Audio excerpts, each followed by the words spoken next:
Hello, everyone, and welcome to Writers Drinking Coffee. This is a podcast of a bunch of writers sitting around drinking tasty beverages and talking about writing, publishing, and the whole creative process. We do not censor ourselves, so consider us PG-13. Your writers today are Madeline Robbins, Cliff Winnig, and me, Jeannie Warner. This is episode 114, A Block Party. I'm kind of excited about this in a real weird, dark sort of way, because when I'm saying a block party, I don't mean that we're all getting together and eating pizza and throwing streamers at each other, although I'm open to that, just so you guys know. This is where we say, I've hit a point where I am blocked in part of my story. And it can be a writer's block or a how do I begin this or how do I middle this or how do I end it? And I thought it might be useful to anybody out there listening who also has writer's blocks to maybe you'll hear something and hear how we work through it as members of my writing group. You guys are members of Flying Cars with me, hosted by the fantastic Catherine Kerr. And Madeline, you're working on something today, and I think Cliff was saying that you've just had some challenges this year, and we're going to talk them out. Does that sound about right? Sounds right to me. Yep. Blocks. Okay. I find openers incredibly hard. I don't remember who it was out there that said, once I get the first line, everything flows. I think it was Jim Butcher. I'm not sure. Whoever it was, they're a rat bastard and they can burn in hell. I'm just saying that because beginnings are hard. So I wrote a first novel, which I'm now going back and revising and playing and doing all of my edits on. But meanwhile, I've started the second one. My problem is I am very good at where I want the second third and the third to be. I know where it's going to have in the middle and I know what it's in the end, but what I have is the opening and I can't figure out exactly where to open it. So what do you guys think? Should I just give a little synopsis of what went before and tell you what things I want to have happen in the first third of the book? Or what will work for you guys to give me some advice? Whatever you like. I guess a little bit of what we're walking into, and then basically you're talking about connective tissue, what I think of as putting a ladder from one chair to the next chair so you can crawl across it. Exactly. Well, Barnabas is, I've decided, he is the reluctant exorcist. He is trained as an exorcist of how to cast out demons and other things out of people, how to do banishments, how to clean up the world. The year is 1901. The first series, he went from Oxford to London up to a small town called Three Oaks on Wear. And where he ended up, he was married to a ghost. He ended up befriending a member of the Sidhe. He met various other spirits and they defeated an otherworldly creature from popping through. The price of defeating that otherworldly creature from popping through was he lost his wife, whom he had just realized he may have accidentally fallen in love. And there is nothing left for him there in that small town, but the bishop has called him back and said, your talents are still needed, but not here. Would you like to come back and figure out what's going on? So at the end of the book one, he's moaning, but he's deciding to go off. The opening of the book, because there's going to be a great deal to do with trains, and he's going to end up in America, I wanted to have him start on a train coming back to London on the Newcastle-London line and say, or whatever, I will look it up, I swear. But I need him to get on a train. I need him to discover that all of the children have been shipped out of a ship that was heading for Toronto, which was a common practice of rounding up poor kids and shipping them off. There's a book called The Lost Innocents that talks about a lot of the kids that arrived in Toronto. And we need to find out that there's no more of these bad possessed people left in London at all, that like rats avoiding a sinking ship, they have all left. So he needs to visit the docks. Should I have much of a ship's journey in there? I don't know, because the ship, the water travel isn't much of it, but how much do I start? And where do I start this journey? Should it be on the train? Should it be on the ship? Should all of these be, what with one thing and another, our hero arrives in Toronto? I'm stuck. Help me out. Well, I guess to some extent, all of these traveling bits can be useful places for rehashing what happened before. But how much of that do you want to have front loaded? Right. How much of it do you want as you know, Bob, when we left England, That thing I hate the most. yes, as does any right-minded person, Hmm. I find the potential for the discomfort of one of your travelers, if traveling by rail, if traveling over water, being out of his element, to be the biggest reason I can think of for making us go along on the travel. Otherwise, traveling scenes have to accomplish something other than just like getting from point A to point B, in my opinion. Agreed. At the opening, the train, we get, first of all, I just want to establish a train. And secondly, I want to establish the saddest man in all of England, and that the Puck is a fae, and that fays are very strange, and that we don't know all about them. I need to have the fae reaction of meeting the Catholic priest that taught him how to do exorcisms in London. Presumably in there, we need to find out about all of these bad, evil spirits that have vamoosed, that have left. I haven't decided how that is going to get figured out yet. There's none left in all of England. Who would be able to know that for sure? What do you think? If there was, suddenly you went from having lots of possessed people, some in Bethlehem, people think they're crazy, and suddenly everybody gets well or drops dead all at once, something truly remarkable. How would you find that out? What do you think, Cliff? Well, so book 2 beginnings are their own thing, right? And unlike Madeline, I have never written a book 2 in anything. So you have to balance the new readers with the old readers. So, but in general, beginnings, I would say that you should start where there's something interesting happening.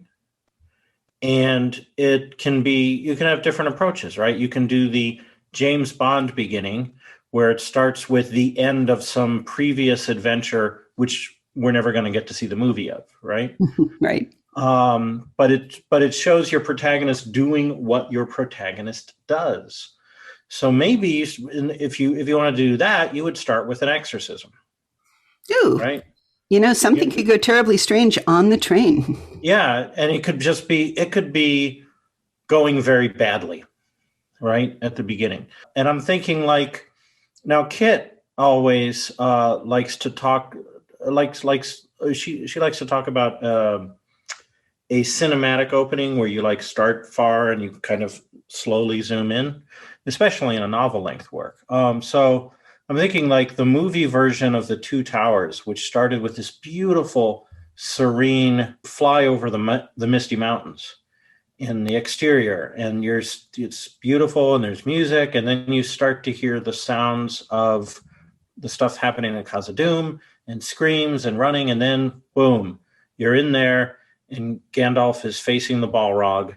And, the bridge gets destroyed and he says, "Fly, you fools." And then they go into the big fight scene. Right. So even if for some reason you had never seen The Fellowship of the Ring, you kind of know what's happening, right? You've been plunged into it and it's just all going south. Right. And so you could have Barnabas, he thinks he's done, right? He thinks he's done. There are no more exorcisms that need to happen. He is done with his journey. He has finished it. He is not expecting a sequel. He wants to retire quietly outside of a novel where no author can mess with him and make him terrible things happen around him. And then suddenly he finds on the train, on the steamship, snakes on a train. Yes, demons on a train. I know that we're allowed to swear on this podcast, but I have kids in the house. I have some friends listening in Ukrainian, and I'm going to get Pasha to teach me how to swear in Ukrainian. Ukrainian? I will totally, listen to every podcast episode where you swear in Ukrainian. Just you swear in Ukrainian. I'll see if I can talk them into joining us. He's not telling you, he's not staring out the window in his cabin in the steamship, musing about his dead wife. And, he's fighting a demon and he's thinking, this is the crap that killed my wife. I don't want to do this anymore. But he feels compelled because somebody is in trouble and he can't not help someone in trouble, which tells you something about Barnabas. Exactly. Say that again, Mads. Well, he's also probably on the train given the way that British trains work, where you're in compartments rather than an open car in most cases. The next compartment, there's an unholy ruckus, term used advisedly. Literally. And he knows, oh, hell, exactly what it is. And he's the only one who's going to, because nobody else is an exorcist. And so he's not just, we get to see him in action. We also this is an opportunity for you to show how he feels about being in action.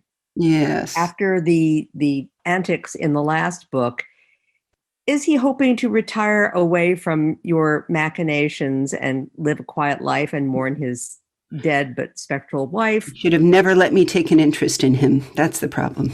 It always is.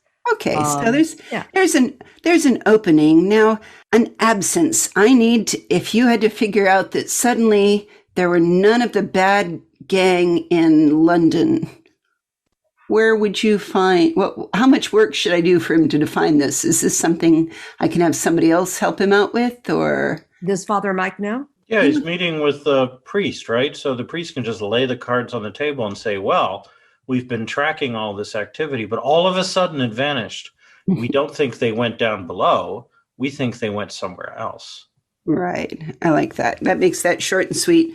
Plus, then I can have she meets a priest and they come to an uneasy accord.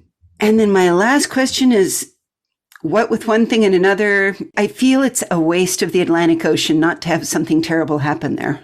Well, you could have a cracking good time. I understand that you are afraid of wasting a good ocean. And the only good ocean is an ocean full of kraken, of course. But if you just want something to happen because you're on the water, I'm not sure that there's any point to it, unless it has some bearing on what's going to happen later. Not just a place for him to demonstrate his masterful she-fighting chops, but at this point, you should have some sort of tie-in to what happens later. I like that it ties the opening to the previous novel and then the docks to where we're going and the ship to where we're going. Yeah. Everything after that initial scene should be the plot of this. You can't have two scenes that don't relate to the plot of this book. After the first mini opening thing, everything is related to the new plot. Yeah, and I like it. And I don't really need anything to happen on that side. So maybe I'll save that then.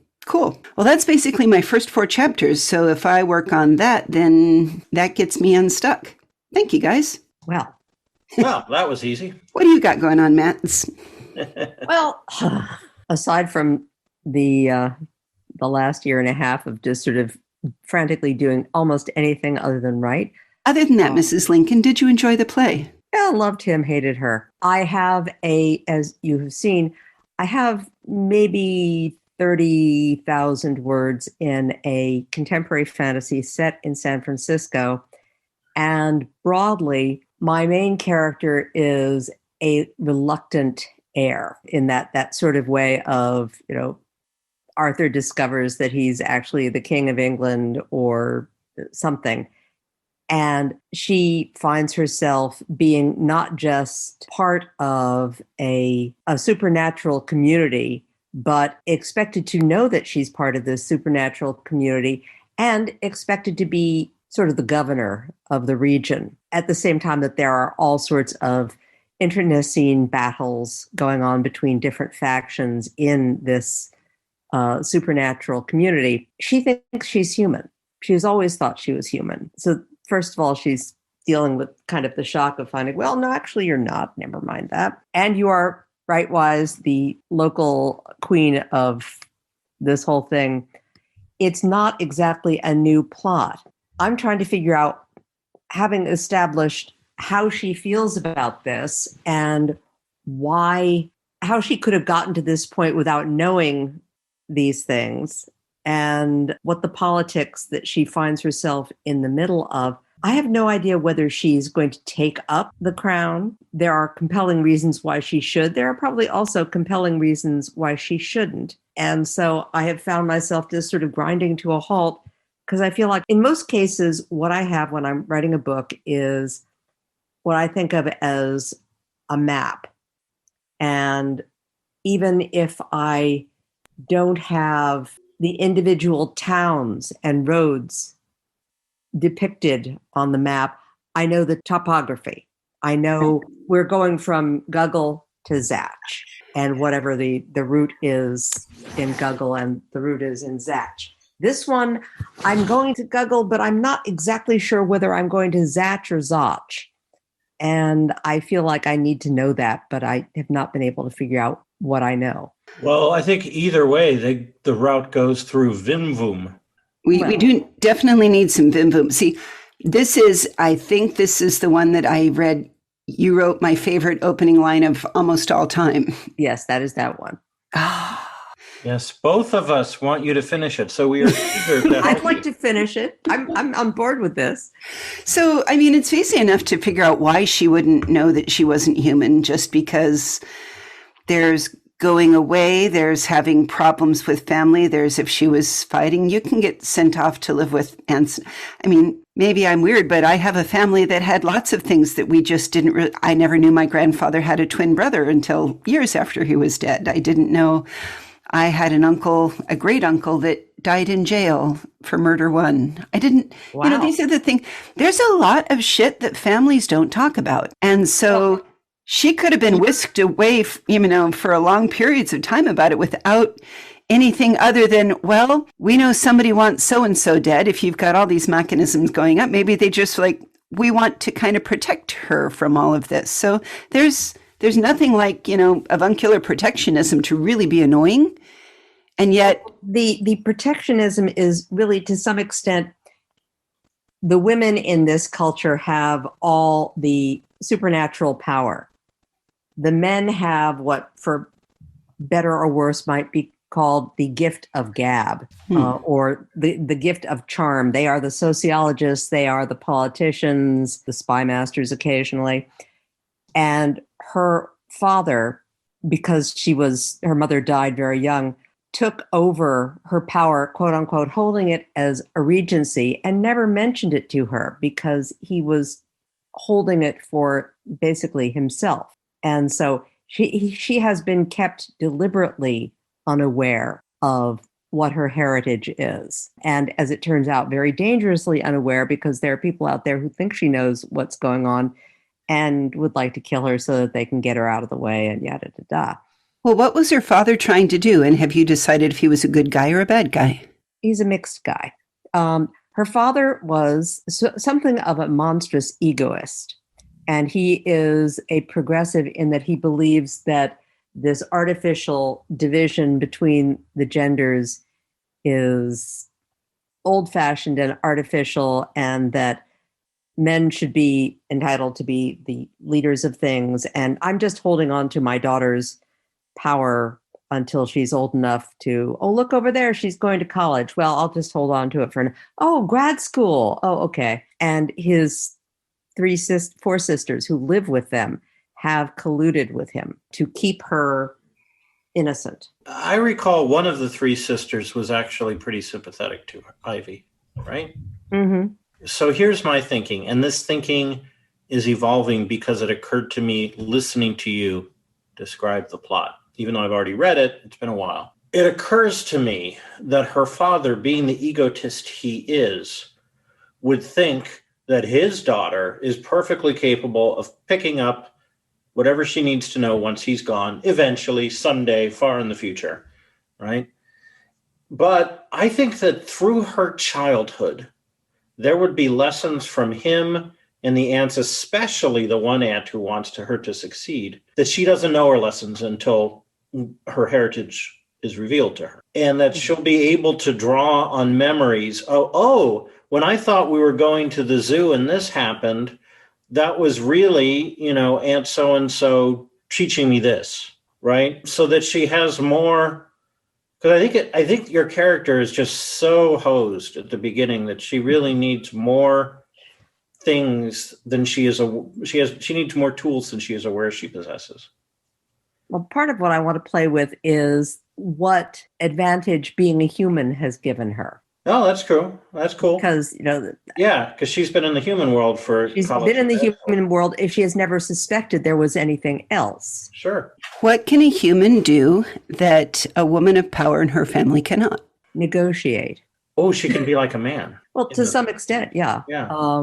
She has the gift of gab. Yeah, because the men, as I recall, it was a little bit supernatural. Like they had the Bene Gesserit voice, kind of. Yeah, kind of. This whole world thing started as a collaboration with a friend of mine, and the idea was that this supernatural community grew up in what we refer to as the New World in South America, and slowly began to move eastward to Europe. But they didn't want the Europeans to know that there were Fae in the Mbar Hills in South America.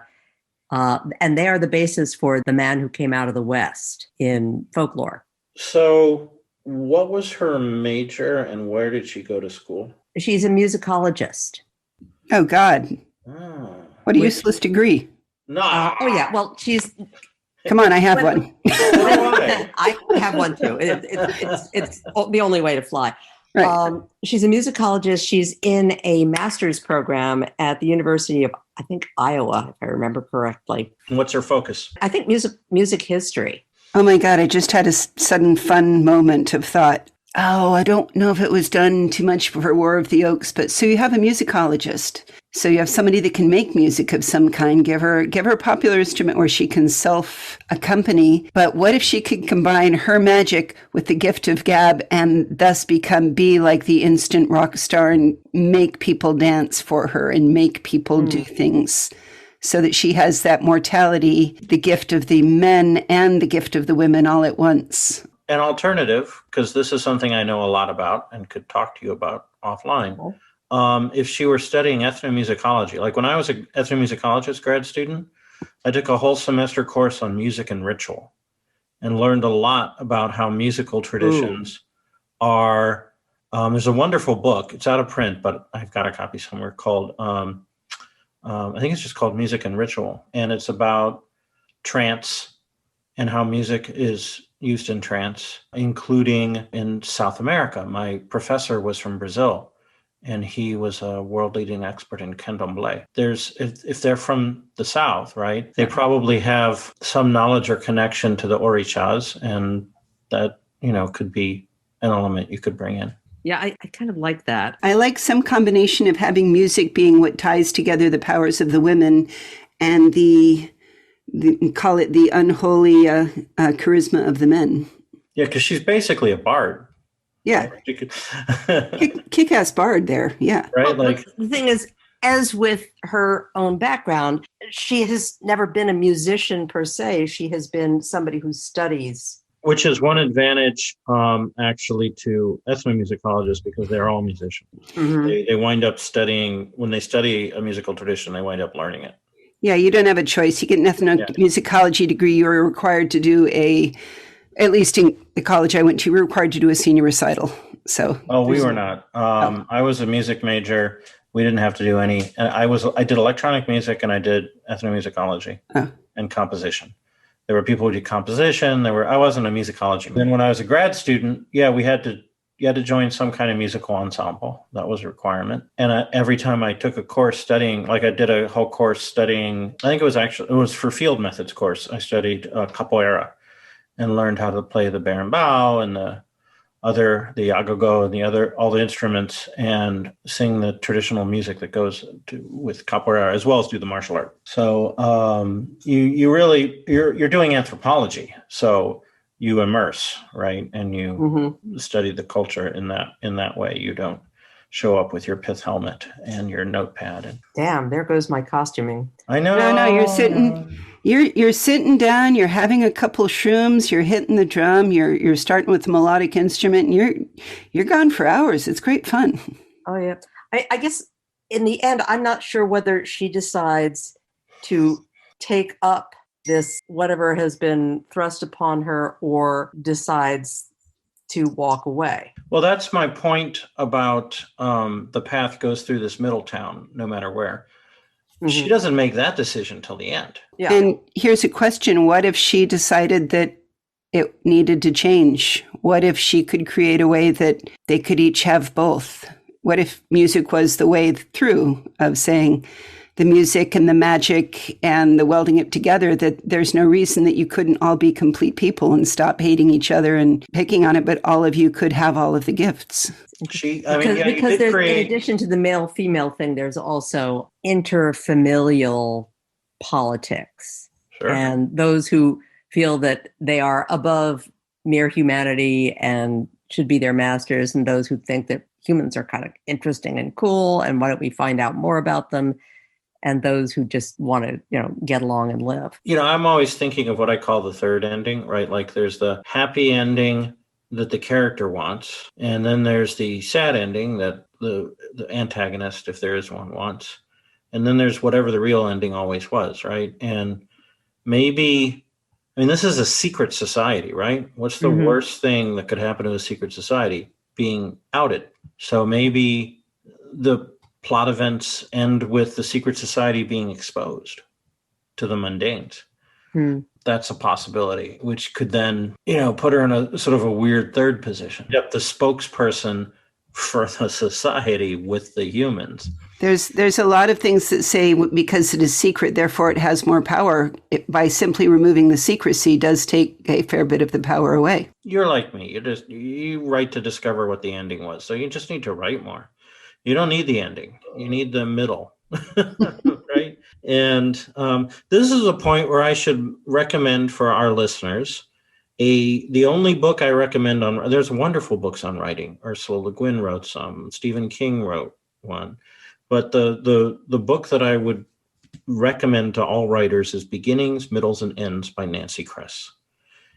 It has two advantages. One, it's short, lets you get back to writing. 3, it's a collection of essays essentially made into a book, and it's divided into 3 sections. Things that help you fix beginnings, things that help you fix middles, and things that help you fix endings. And it's got exercises and discussions about, how to approach those sections of a work in different ways, because they all have different things. And it's got like how to deal with, you're blocked at the beginning. Well, here's a bunch of things you can do for that. You're blocked at the middle. Here's a bunch of things you can do with that. Same with ending.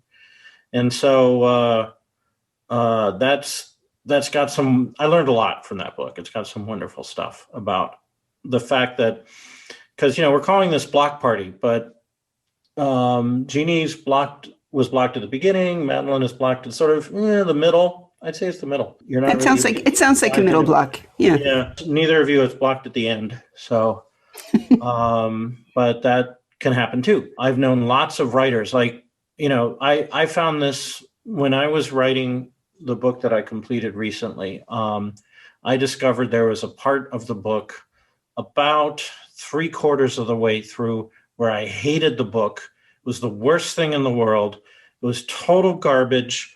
I had all these other great ideas for projects that I couldn't work on because of this stupid book, which is crap anyway, and no one's going to want to read it. And then I talked to some people and found out, that's typical for that stage. I was told once by Patrick Nielsen Hayden, I was complaining about this, that basically at the beginning, anything could happen. And about a halfway through, you have to start narrowing down the possibilities and limiting what can happen, and that it can be very painful.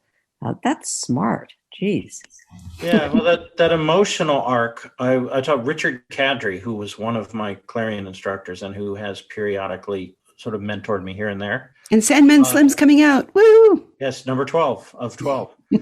But anyway, Richard told me that. He had the same thing with books, right? And that this was just something you power through. And that's part of the ending. That blocks a lot of endings, I think. It's that emotional stage that you go through in a book. And if you're writing when I'm writing a short story, I go through it in a short story, but 1,000 words later it's over. So it's kind of, whatever. So what's your block there, Cliff? So what I wanted to thank you for that very subtle segue, which I have now pointed to and made less subtle by doing so. Mm-hmm. I have 3 of the cutest blocks in the world. They are my children. ever since, the middle of March 2020. It's now, as we record this, the middle of August 2021. First, they were home and I was their teacher because I was literally having to homeschool them. The school year just stopped. And now I have, I'm at home at this stage in my life, and they were doing distance learning. So I wasn't having to teach them, but they were here and they were in different grades, and the recess periods during which they were wanting to interact with me, the only human generally at home at that time of day, they were staggered. They weren't synchronized. So I was pretty much, it was very hard to write, right? Because I had finished the book and was already, shopping it around, but I wasn't able to write another book because the sustained concentration required to do that just was not working with 3 kids in the house, and I was unable to go to a coffee shop and write because, hey, I'm a writer drinking coffee most of the time. I like to write in coffee shops and drink coffee. That's just normal. It is just normal, right? It's normal. But they were all closed, right? And now, they're open, but Delta variant and Faith and fellow. Well, your wife is an ER doctor. Your wife is an ER doctor. So doctor, honey. Who in the world would trust anybody if you're married to a doctor? Yeah, well, I mean, I could, even if I weren't married to her, I still would be very cautious, right? So you're having problems with a combination of child hurting, time management, soul-crushing ennui, frustrated rage for faceless millions of humanity that just won't get this stupid shot. What else you got? And under-caffeinated. I mean, I brew my own at home, but it's not necessarily enough. So, I can't just go get another cup when I need one. If I've brewed it, once it's done, it's done. And then it's just like, do I want to clean the coffee maker again? What are you doing when you have, you wake up and you had a cool dream? Are you writing it down? Oh, yeah. Okay. The Notes app on my iPhone is full of fragments and ideas, often ideas of the work in progress. So despite all this, I just finished the first draft on, well, it's technically a novelette. It's a little over 7,500 words. I did it during this situation. Now, next week, the kids go, all 3 of them, to in-person school. And unless there is a COVID outbreak and they all have to switch to distance learning, which is unfortunately a distinct possibility, then I'm going to have time during the week again, which will be nice. But so mostly I've been working on short fiction during this period, and mostly I have been not writing. When I was teaching full time for from March through June of last year, all my creative energy was going into teaching, and I did 0 writing, and I was okay with that because, I was just stepping up for my kids, right? And it was that's the priority. Kids come first. But then when school ended and I wasn't having to spend my non-school hours lesson planning and things like that, I still was just like, okay, the kids are summer break, kids are all home, right? And it's just, I guess recording this at the end towards the end of 2021, 16, 17 months into this pandemic, maybe the situation that I'm describing is ending as the school year, as kids go back to school. But you still have to juggle responsibilities when you're a parent. Now, Madeline has parented 2 wonderful children to adulthood. So maybe she has some thoughts about being a writer with kids at home. I fortunately did not have a pandemic to deal with. The other thing is that I had books hanging out around the house that had my name on them, so that fairly early on, my daughters knew that this was one of the things that Mama did. So if Mama said, I'm going into my room to write for an hour, it didn't actually mean that they didn't bother me, but there was a little more respect when I said, come back in 5 minutes. They might come back in 2.5. When my older daughter was about 3, I realized I could not be not in the house. I was working full time. And when I was not working, I was with the kid. My husband, who is a saint and a swell guy, said, and confirm, one night a week, go someplace else and write. And so one night a week, I would spend 3 or 4 hours at the time, the Barnes and Noble on Broadway and 70th Street in Manhattan. And I began to write stuff. And during the periods when I was not working at an office someplace, when I wasn't working in publishing or comic books or Warport Publishing or museums or whatever, I would work at either the library or coffee shops. That, of course, has been paid to in the last year and a half. And like you, I am feeling the lack of some place that is not my space to work in. Because even after the kids were in school and old enough to go off and do older kid things and leave me alone, I found that being in my own space was hard for me to focus because, if I was having trouble with something, well, gee, look, the floor needs polishing. Anybody who knows me knows that polishing floors is not the first or even the 17th thing I think of. And so being in another place was very clarifying for me. I realize right now that's really difficult. In addition to writing in coffee shops in the before time, there's a local branch of my library, like 2 blocks from my house, that has a quiet room, with several tables and power for laptops. And mostly it is inhabited, when it is inhabited, by students who are working on papers or whatever, but they're all very quiet. You're not allowed to talk. There's just the sound of typing. And despite the lack of coffee, it is still a congenial room with a lot of sunshine, and you can close the door to the room to the rest of the library. Of course, now the idea of being in a small sealed room with a half dozen other people is terrifying. But the novel got written partly in that room and partly at Barnes and Noble and Stevens Creek and partly in various coffee houses and partly here at home. I've been pondering this as you've been talking. I have an idea. Are you ready? I am ready. This is something that neither children nor adults can really argue with. And I am borrowing a bit from the Pomodoro and GTD. I think you need to have 30 minutes, but I don't think you need them all at once. I think you need to work with your kids to help you find a cute little tomato timer that times for 10 minutes and say, for 10 minutes, I am going to transcribe things from my phone onto my computer. And I'm going to do that 3 times a day.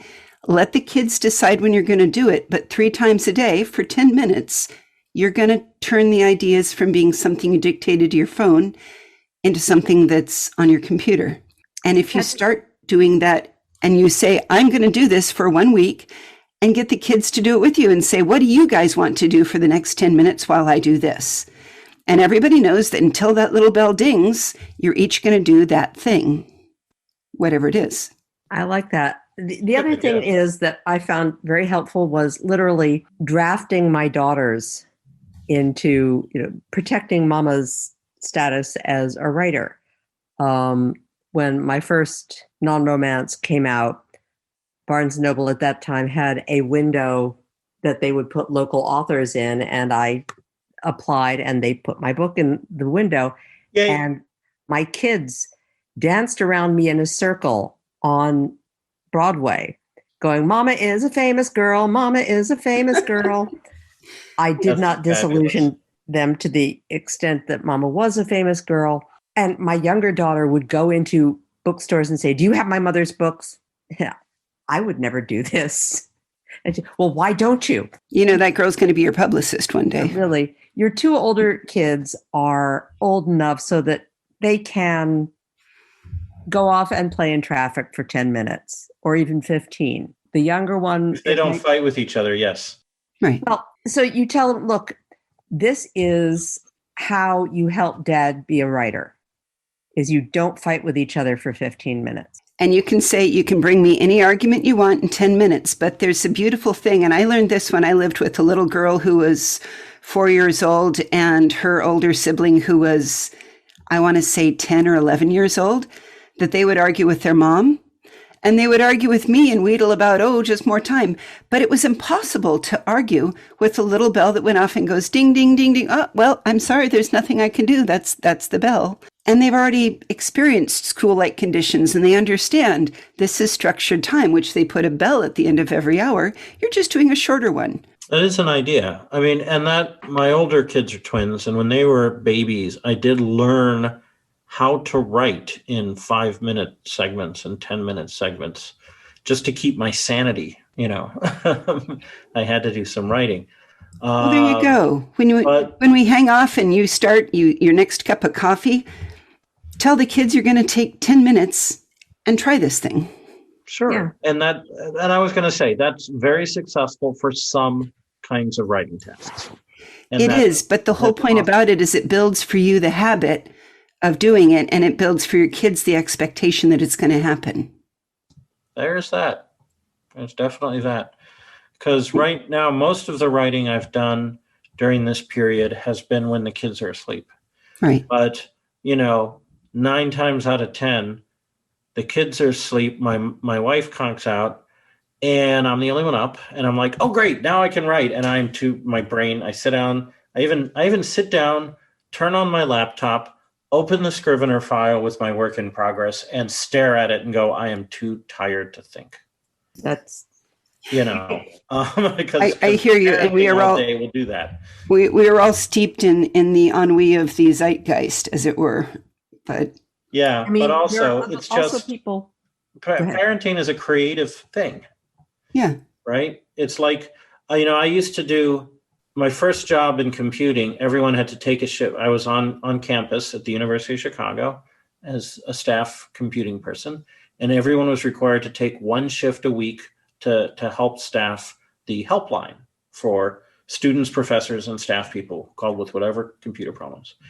And so it was limited in time, but basically you never knew what the job was going to be. You walk in and maybe nobody calls, maybe somebody calls and it's like, unplug it, replug it, turn it on again, reboot it. But maybe someone has a really complicated problem that's going to require you to go to someone else. You don't know, right? And that's like parenting is like that, only it's all the time when you're with kids, right? And so it's a very creative, thoughtful thing to deal with, especially multiple children. So much respect for teachers. Oh my God. One of the problems is it drains your creativity because you're using it all day. And that's my question of how can you help your kids get them to help dad? Maybe you need to sit and do a block party with your kids and say, all right, daddy's writing a story and he's got nothing here. What do you think the next story should be about? And give them a seed from your dream and let the little imagination machines do a little work for you, and then say, okay, at the end of it, I'm going to need 10 minutes to write down all the things that we talked about. Yeah. My latest story features 2 characters that are named by my children. One of them is Barney and the other is Jimmy. They named James, and I thought it would be better Jimmy. But I'm like, okay, kids, I need a name for X. And one of them would give me the name. Perfect. Yeah, it was, that was kind of fun. So I could see definitely, brainstorming with one's kids. All kids, until it is beaten out of them by whatever school system or society or life, hard knocks, whatever happens to them, are naturally super creative engines. Right? I think everybody's a storyteller. They've just never really looked at it that way, or many haven't. So, yeah. I read one artist who said that, well, the reason that most people don't do professional quality art, their art doesn't look bad or, quote, untalented. It looks like the art of whatever age they stop doing art, right? Yep. So if you stop doing art at age 10, you will always draw things that look like a 10-year-old drawing, right? And so it's possible to just keep going, right? And so the same is true with anything, writing, music, whatever. You dance, martial arts, you will wind up being whatever, quote, age it is you stopped. That's how good you will be at whatever it is. It's a skill that requires time. Right? Then it sounds like you've talked your way into saying that the honest way is, if you want your kids to be writers, you need to all sit down and do your writing time together then. Oh, dude, my novel features all sorts of complicated things. It features, coming of age. It features the clash of civilizations. It features social awareness and justice and giant space bugs.